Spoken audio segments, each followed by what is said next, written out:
Our first deep dive of this season, guys, no pun intended. Now, Season 21's paid pass comes with a brand new exotic called Centrifuse. Let me just say, guys, it cooks. Today, we're going to be breaking down the basics of its performance, how it fits into the current sandbox, as well as recommend builds that will make using this weapon feel incredible. This gun moves fast, so let's do the same and dive right in. Now, for the uninitiated, Centrifuse is a new exotic auto rifle that deals arc damage and shoots at 450 rounds per minute. It's also got some really wild perks. Now, unlocking Centrifuse is easy enough. As long as you've got the season pass, it's literally the first unlock. I will say season pass prices did just go up though, as it's now $12 US. And it's also more than that because of how silver is currently bundled. I know, not a big fan of this. With that being said though, this is a deep dive of the weapon. Centrifuse also comes with a catalyst, which you can pick up from Banshee, and it is quite a grind. And again, with all these seasonal weapons, make sure you have this unlocked before committing to the grind. As the first step of the catalyst just requires you to get some multi-kills and kill enemies with arc damage, but it's that second step that's gonna make your eyes bleed. 200 calibration data from playlists. Now, this can be from Nightfalls, Crucible, or Gambit, and the reason why you wanna have that unlocked is because you get more progress per completion of those games. But again, get that Catalyst Quest boost, which quadruples progress for your caddy. After getting that calibration though, you will be required to get 700 kills to activate the catalyst fully, and we're gonna get into all of the details surrounding it in just a moment. But first, let's get into the performance analysis of this auto. Now, what makes this weapon nasty? Well, at base, there's actually two perks that set Centrifuse apart from the competition. The regeneration motion trait, which gradually reloads the weapon, and the term gradual is quite conservative given how fast the reload is. More on that in just a moment. The second thing is the intrinsic exotic trait's overcharge capacitor. Now, this does several things. Sprinting, sliding, and firing this weapon builds a temporary electrostatic charge, increasing range and reload speed. And final blows with high charge causes explosions, and maximum charge explosions blinds targets. Now, keeping track of the meter is really easy thanks to this meter and its 5 segments. Sprinting, sliding, firing, all of this fills this meter fairly quickly, and each additional segment increases the damage done by explosions caused by final blows. So basically, just move and you get bigger booms. However, this functionality does have a few important limitations. Sprinting, sliding, and firing build this meter quickly, but doing literally anything else will stop that energy regeneration in its tracks. Now, it does fill quickly, about 1 second per segment, and in just over 5 seconds, you're pretty much gonna fill up this entire meter. And that same rate applies to sliding and firing. But if you stop sprinting, done. Recovering from a slide, done. Sprinting into a wall to cheese its recharge, not today. Anything that is not moving or firing interrupts this generation. And at that point, you have 1 second to start moving again, or the overcharge meter begins to drain, twice as fast as it fills up. Additionally, swapping off of Centrifuse or reloading it empties the overcharge meter entirely. So how do we make the most of this exotic trait? This is where regenerative motion comes into play. Now, the regeneration motion that auto reloads your weapon actually loads 2 rounds every 20 frames, roughly equaling 6 shots per second. That's pretty good, guys. And yes, you can actually pair this with something like Actium War Rig. And the idea here is to never reload, as you are constantly trying to hang on to that overcharge. Now, looking at the damage values, Centrifuse performs pretty good here. Damage at Carl against red bars is about 2,590 per body and 4,037 per crit for a max DPS of 30,277. Now, against majors, that's 1,366 per body and 2,130 per crit for a max DPS of 15,975 crits. Now, this major damage lines up perfectly with pretty much other 450 round per minute auto rifles in the same slot. Now, keep in mind though, it is an exotic, so it does have that 40% bonus damage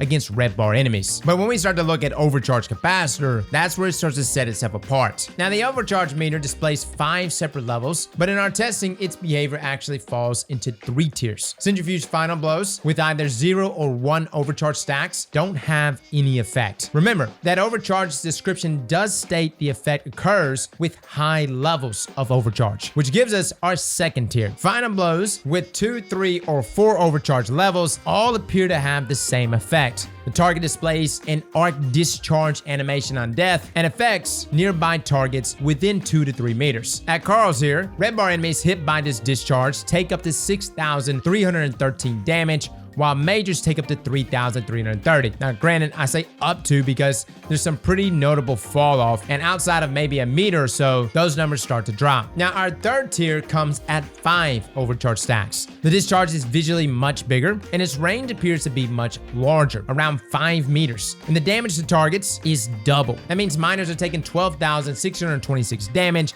and majors taking up to 6,660 damage. That's putting out, fellas. Now, our first question when testing this was, what about champions? Does this discharge stun overloads, like jolts? Does the blind effect stun unstoppables? Now, I'm sure many of you will note that those overcharged damage values are much higher than that of jolts, and that's because this is a different effect altogether. As a result, this does not stun overloads intrinsically. The blind effect was actually much harder to nail down. First, overcharge's description states that maximum charge explosions blinds targets, but we caught the effect happening in the 2 to 4 stack range too. We verified this across multiple players, locations with and without the catalyst, and it's definitely happening. Now, whether this is a bug or an error in just the description itself, we're not entirely sure. The good news is that this blind effect does stun unstoppable champions, with a caveat. It only works if the weapon has no other anti-champion functionality equipped, which kind of sucks for this season. We have anti-barrier auto rifle right now, which is why I'm using Centrifuse, but if I suddenly wanted to stun unstoppable champions with that blind effect, I cannot do so unless I unselect anti-barrier from the artifact mod. Again, this is Bungie's way of making sure we can't double dip with weapons that have intrinsic stunning capabilities. At the same time though, as an exotic weapon, it's hard to recommend Centrifuse as a go-to setup for unstoppable stunts, simply because there's just other weapons that intrinsically have that stunning capability. So for this season, guys, I would just prefer to use Centrifuse with anti-barrier as an anti-barrier weapon, more so than a weapon to counter unstoppables. So where does that leave us? Now at this point, Centrifuse sounds and feels like a very situational weapon. It can clear ads if you sprint and never reload. It can stun champions if you sacrifice what are arguably better options, and our initial impressions were actually mixed. So why do we start this video by saying it cooks? Well, everything changed once we unlocked the exotic catalyst, because it's such a grind to get. When we initially looked at this weapon, day one, we made assumptions about Centrifuse without the full picture. But once we got the catalyst in our hands, this changed everything. Fellas, it's like a new gun. The catalyst's effect is very simple. While amplified, this weapon gradually gains overcharge. That's it. Now, becoming amplified is as easy as getting multiple arc kills. Class effects like Spark of Volts or Hunter's Flow State make it even easier. And once you're amplified, that charge fills up and stays up. Now, reloading or swapping will still empty the overcharge meter, but this change removes all the hassle of maintaining 5 stacks. In PvE, activities with high combatant density are now oceans of those arc explosions and blinded enemies. And in PvP, fellas, Centrifuse puts out. This is the most fun I have ever had with a 450 round per minute auto. At full overcharge, this weapon also receives additional range, allowing it to compete with other mid-range auto rifles, hand cannons, and pulse rifles with that added bonus of blinding and damaging crowds of enemies. Modes like Rift and Control, where enemy teams are clumped together, are a perfect playground here for Centrifuse. And then there's game modes like Gambit, a mode that's all about moving fast and killing ads, which is honestly perfect here for this exotic. Without an arc subclass and the catalyst, I would say this is an okay weapon, but with them, now we start scratching the meta. And it gets even better. Centrifuse synergizes with powerful exotics on all classes. For my hunters, this is basically Frosty's the gun. Sprinting charges your gun and your abilities,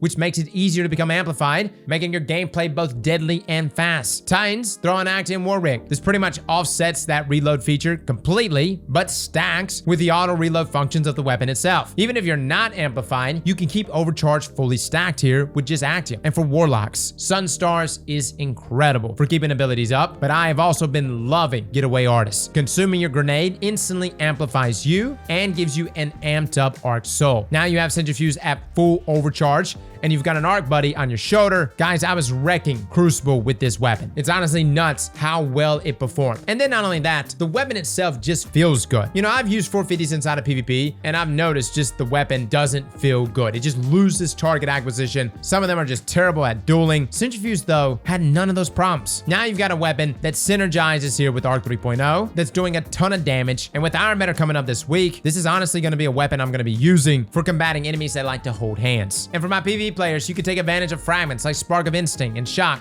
making jolting targets easy and stunning overload champions and then chaining that damage. And then you have Spark of Brilliance, which allows you to double up on that Arc Blind. And that doesn't even touch all the Season the Deep artifact perks, which are beautiful here. Electric Armor keeps you amplifying longer. Amped Up gives you bonus damage resistance while amplified. And Shock and Awe creates jolting lightning strikes on precision kills while amplified. Squad Goals, lightning strikes twice, and Thunder's Retort also either keep you amplified or buff your ability usage or damage. Any combination of these perks, fragments, or exotics will create a build that allows Centrifuse here to absolutely pop off. Centrifuse is a very, very fun weapon. And this season is such a good season to be using Arc, that pretty much every Arc weapon in your hands is going to be performing very good. But Centrifuse, I gotta say, guys, I'm in love with it. Now, I know we've done deep dives and we've been pretty critical about certain weapons not meeting the threshold that we want, whether that was Revision Zero, post buff, not quite meeting the hype. We've praised weapons like Wishender and Quicksilver Storm and Leviathan's Breath. And I know a lot of people are not going to use Centrifuse in in-game content, most notably Grandmasters. But can I just say in this deep dive that I love this weapon? This is one of the best 450s I have ever used. I know we hit you with all the facts and all the numbers, but watching these explosions take place, the blinding, the chaining, the synergy with Arc 3.0, this is a wet dream for those of us that loved Zhalo Supercell. Centrifuse is everything Zhalo wished it could be. And I know some of you are like, Cross, you're crazy. I'm telling you, man, find the right builds. Break out that Fallen Sunstar. Put on that Actium War Rig. Proc Getaway Artist inside of PvP with this auto rifle. You are going to be blown away. And I have actually played with a lot of really good 450s inside of PvP, whether that was the God Roll Tiger Spite or the craftable roll for Amit. And those are some great 450s. But I gotta tell you guys, Centrifuse, when amplified with the exotic catalyst, fully cranked, is one of the best 450s I have ever used. That range bump that you get allows this weapon, even in damage fall off territory, to still somehow magically maintain accuracy. All in all, guys, I have been in love with this auto rifle. I think it's really good inside of PvE. I think it's also really good inside of PvP. I absolutely love it when we finally find that missing piece, that one thing that elevates a weapon, whether that be an exotic catalyst, an exotic armor pairing, and a build to combine with it all, and then suddenly you've got an absolute monster in your hands. Well, fellas and ladies, thank you all for coming and watching, and as always, slap that like button like your mama told you right.